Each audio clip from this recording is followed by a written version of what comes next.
and Kimber with Ben Cousins. 6 to 9 weekdays. Welcome to the Pete and Kimber with Ben Cousins podcast. Thanks to Chemist Warehouse. Shop the Chemist Warehouse Fragrance Frenzy sale on now. Massive night in Perth tonight for these absolute legends. You know this song. We don't need to intro it, but just in case you need to know, is the name of it. Franz Ferdinand here. Alex and Julia, good morning, guys. Good morning. I got to say, that was amazing timing. That was brilliant. Thank you very much. Yeah. Hey, it's great to have you here. Have you only just flown into Perth? Or yeah, what? we flew into Perth last night, came into Melbourne Sunday night. So, yeah, we're pretty much on the time zone. Yes. How brilliant, though. I mean, you love music. You've obviously gone, let's put this together. And the fact that you're still touring and performing, and I mean, what an absolute delight to have that as your career. It's amazing. I know when we formed the band, we thought, we'd maybe play a few friends' parties and then see what happens. Didn't think that 21 years later I'd be in Perth, Western Australia. So, yeah, it's crazy. Yeah. It's been a while since you've been back. It is, yeah. So last time we were in Oz was in 2018, but last time we were in Perth was 2014. So it's a long overdue visit. It's all right. Everyone is ready. We're pumped and primed. Excited. It's going to be great. Well, the Ice Cream Factory didn't exist back then. Where you're playing so it's tonight. a new venue, right? Yeah, well, relatively new. It's been around for a little while now, but we've come a long way since 2014. That's for sure. Brilliant. Hey, we love to have a little bit of fun on the show, especially when we have awesome guests like yourselves in. We're going to play a round of a game called Yay or Nay. You guys ready to have a belt at this one? Yay! All right. On Pete and Kimber with Ben Cousins, it's Yay or Nay. All right. Kimber, now I understand you have the yay or nay topics here. It's me today. Okay. Producer Ringo has given me the honour because otherwise there's way too many of us in this tiny box of a studio. So first one, throwing things on stage. 3, 2, 1. Yay. Nay. Oh, you're unsure, Alex. Well, it depends what it is. You were like, what if it's flowers? Yeah. What if it's a love letter? I don't know, like Haribo. That'd be nice, wouldn't it? Haribo. The gummy bears. Yeah. Do you know, I see a lot of packets of Haribo. I've never seen anyone actually enjoy them. Do you like Haribo? I love them. Yeah. Totally addicted to them. It's quite dangerous for you, isn't it? Yeah, it is. Yeah. Really? I actually have to get our tour manager to remove them from the dressing room because I'll just eat the whole packet. If I see a packet, I just eat it all. Okay, so, yeah. well, you heard that, Perth. If you're going to the gig tonight, I'm sorry. If you end up with people throwing packets of I want to see some Haribo, Haribo on stage. I mean, then you're welcome. Hey, and you're in luck. I kid you not. I was in the IGA yesterday, which is one of our local grocers, and they're on special at the moment. Hey, Do you know what? It's Franz Ferdinand. They're worth full price. Yeah, you're right. Okay? You're right. Yeah, go on. All right. Okay, second one. Remaining seated at a gig. Nay. 3, 2, 1. Didn't even have to wait for the countdown. Just a flat nay. Nay. Yeah, Julian, you're an A too. You want to see people up and about. Oh, yeah. I guess it depends what kind of artist you are, but certainly for a band like us, you can't sit down. No way. We're all about getting people moving. You got to be up and got to be enjoying it. And it's tough because I feel like sometimes you get the people who are in the seated section, and I will often go seated, but I do want to stand up and dance. But I know that I'm inevitably going to get the person behind me who goes, "Sit down! I can't see anything." Yeah. Well, stand up then. Great. Okay, last one here for you. The getting ready to go out songs. 3, 2, 1. Yay. Yay. Think about what that is. I don't know if know. you have an ongoing song. Whenever I want to get in the zone, in fact, Take Me Out is one of them. Yay. As well as The Strokes last night. Oh, yeah, that's a good one as well. They're the song that you put on where you go, if I'm not in the mood, I will be. Totally. Ace of Spades by Motorhead. I love that song. Ace of Spades. It's just got such a good energy. I tell you what, though, that energy is you're ready to go now. We've got Mine's like a build-up. Mine's like there's enough time for you to get into it while you're in the shower and while you're getting dressed. Yours is like, boom, get on here it. we go.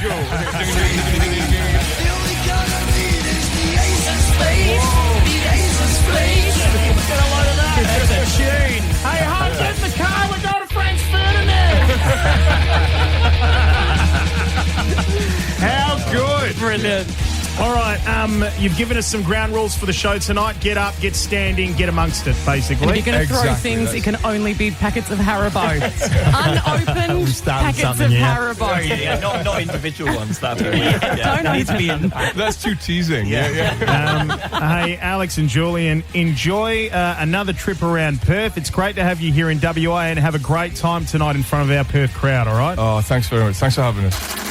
It's Pete and Kimber with Ben Cousins. Pete and Kimber with Ben Cousins present Strange Things Week. Now, it is Strange Things Week. We're talking all things strange, from UFO encounters to strange coincidences. It could be anything. That's right. And we received a text message from Christina who said, I've got a story for you. And it was so wild. Pete said, we've got to call this person back and find out what went on. Yeah, it blew our minds. All you need to do is just grab a tea or a coffee and just hang around for the next 20 minutes. And let's check in with Christina and this wild, strange story. Yeah, and this is the strangest thing that's ever happened to me. There's been other things, but this one, I still don't really have an explanation for it. But it was June 2009. This is back before planes were going missing every other week. And I went to sleep. We'd just packed up our rental house, put our stuff in storage, and I think we'd just come back from New Zealand before we moved into a new place. And so we were staying in this room. There was no TVs, no radios, no nothing in the room we were in. So I've gone to sleep, and I've actually woken up on Air France flight 447. Okay, so Hang on, just before hang on a second. Yeah. A moment ago, you were sitting in the house that you had just moved into in Australia. So you went to bed in a home and you woke up as a passenger on a flight. Yeah, not technically a passenger. I didn't have a seat on the plane. I was right at the back end of the plane. Yeah, so that was terrifying because I looked down and I could see my body and I'm touching my arms and I'm going, yeah, no, I'm real. I'm really here. And I was in my pajamas that I'd gone to sleep in. And honestly, I was so scared because I thought, I don't have a passport. I don't have luggage. I've got no boarding pass. When we land in France, and then I'm thinking, oh my gosh, how do I know we're going to France? I'm going to be arrested. And so that was really scary. I love that you were more worried about being deported than you were about, hang on a second, I fell asleep in a home and I've woken up on a plane that I'm not meant to be on. Well, you can only deal with the reality that's right in front of you. Wow. So while you're on the flight, how long were you on the plane for? I'd say it would probably be about 5 minutes, but it was the longest 5 minutes of my life. I mean, Christina, I've got to ask the question that I know everyone else will be asking, which is, are you sure you weren't just asleep and you were having a dream? 100%. 100%. I bet all of our lives on it. It was something different. It was something different. And so you're on this flight for about 5 minutes. Yeah, yep. And so I was sort of popping my head over the back row seats because I was sort of in between the galley kitchen and the back row of seats. And most of the passengers were asleep and I could see out the windows. It was nighttime, and the air hostess is just bringing the last of the dinner trays that everyone had finished. She's taking them back to the galley and I'm ducking down behind the seats going, I can't have her see me. I'm not supposed to be here. So that's when I started wondering, what am I doing here? Once I kind of got my bearings, I thought, I've got to be here for a reason. And so I sort of put my head up again, and that's when the only way I can describe it is like, you know, when there's very high humidity and the air almost feels thick. So there was this really thick feeling of fear, and it started at the front of the plane and I just felt it sweeping back through the plane. And by this point, I know everything about this plane, you know, where it's come from, where it's going, how many people are on board, all that sort of thing, what airline it is. And this fear, as it's come from the front of the plane to the back of the plane, it's actually sucked me out of the tail. So I don't think I was as physical as I thought it was. And I was just hovering in the air, looking down at the plane, and I could see the tail. So it had, you know, the red and blue lines of the Air France logo. And then the plane basically just stopped. and disappeared. It evaporated. I didn't see it fall. I didn't see it blow up. It just evaporated right in front of me. And then I woke up, but it was very strange because it didn't feel like waking up. It just felt like flicking a switch to a new location because I already felt like I was awake, and it was the most disorientating thing ever. All right. So if you've just joined us, we're speaking with Christine. She's one of our listeners. Reached out yesterday with a text telling us a story about she went to sleep and then she woke up on a flight. And it all sounds very bizarre. As I've said all morning, Christine sounds like a very normal person who's had a very unusual experience. But when we come back, she talks more, doesn't it? It's like it's a... So here's the thing, right? You would have just heard in that audio, if you caught it early enough, that she saw the red and blue of the Air France logo on the tail end of the plane as she, projected out of the plane. Yeah. When we come back, she is back in her bed. It's pretty detailed, isn't it? It's very detailed. She is back in her bed, and then she's with her partner. She describes what she's seen, and then the next thing that they reveal will absolutely floor you. It's Pete and Kimber with Ben Cousins. Pete and Kimber with Ben Cousins on Strange Things Pete and Week. Kimber with Ben Cousins present Strange Things Week. Stranger Things Season 5 premieres on Netflix tomorrow. Can't wait. It's the final season, but it's inspired us this week to go looking for the strangest things. But in this case, something very strange came to us. It sure did. Christina reached out and said, something very weird happened to me. We've just played the first part of our chat with Christina where she talked about she moved into a new house. She was sleeping that night, went to sleep, and she's woken up in her pajamas on an Air France flight. Now, she says it is not a dream. I absolutely was there. I knew I was on that flight. She knew so many details about the flight. Yep. She knew how many passengers were on board, where it was going from and where to.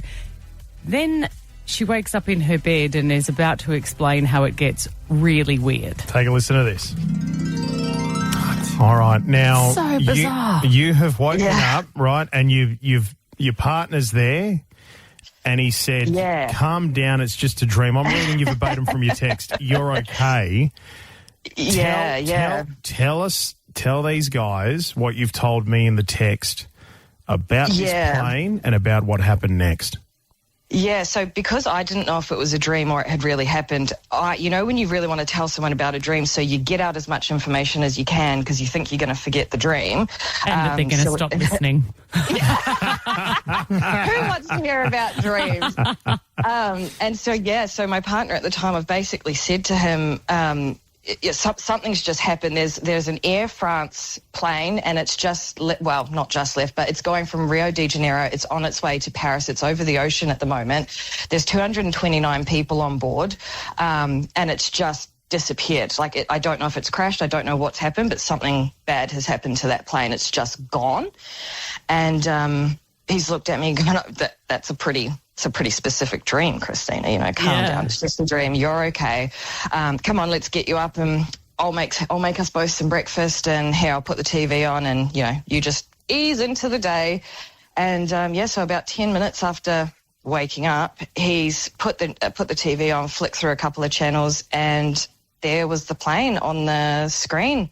It was breaking news, and Air France Flight 447 had just disappeared from the radars, and he could not talk to me for about 15 minutes, and to this day he still gets very uncomfortable when I bring it up. And one interesting thing that I later found out is I was saying there's 229 souls on board, but there was actually 228, and so I think I was counting myself in that. Goosebumps, huh? That's pretty weird. That is. Now, we've actually tracked down some of the US ABC News report from that day. Have a listen to this. The flight was listed as delayed, then an ominous announcement. Your attention, please. We invite passengers waiting for the Air France flight 447 coming from Rio to proceed at the Air France information desk. At 10:52 Paris time, 18 minutes before Flight 447 was due to land, Air France lists it as missing.